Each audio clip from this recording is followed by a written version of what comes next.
This is not just training, not anymore. As tensions rise in the Middle East and US forces prepare for possible escalation with Iran, these Marines are no longer rehearsing, they are preparing. Because when the order comes, it won't be a simulation. At Camp Lejeune, North Carolina, US Marines from the 8th Engineer Support Battalion are conducting a certification exercise known as CERTEX. Officially, it's about readiness. But in today's context, it means something more.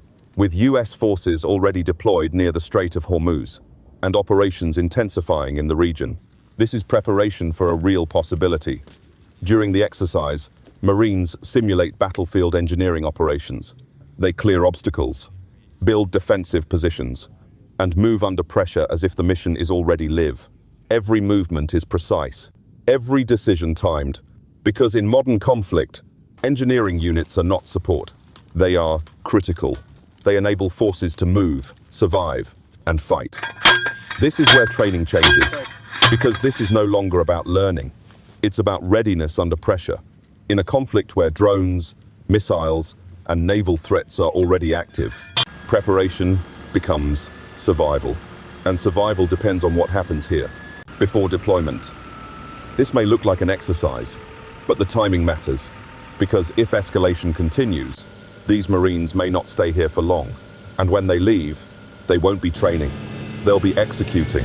As the exercise intensifies, the training shifts into live fire operations, day and night.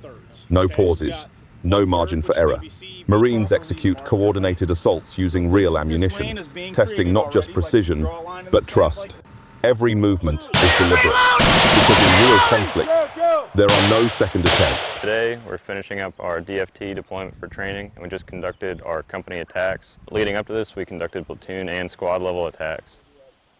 All the platoons and all the squads had to work together in order to make sure each different platoon took the 3 different objectives we had to take today. It's good to get that teamwork built throughout the company doing these large live fire scale events.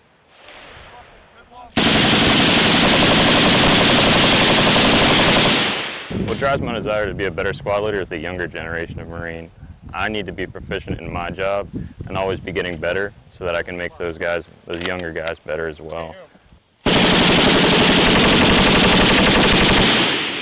I'm 25 now, and when I was 18, 19 coming up in the infantry, I would always look to my squad leader, and he would be one of those guys, a role model for me.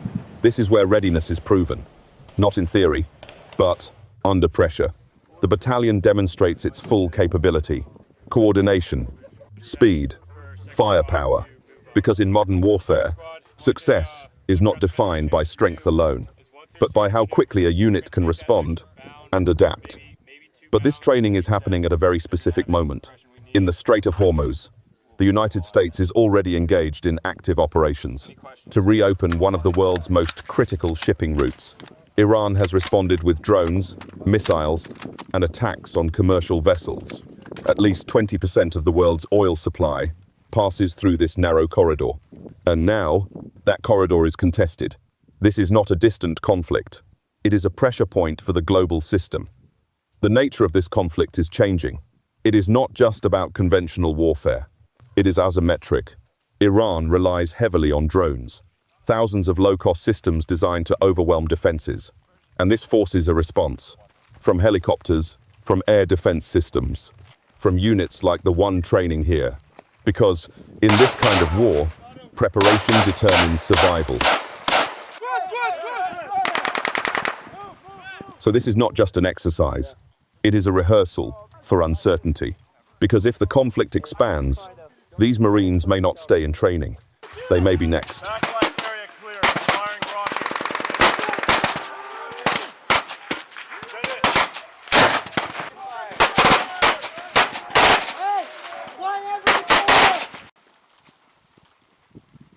Hey, we're teeing up.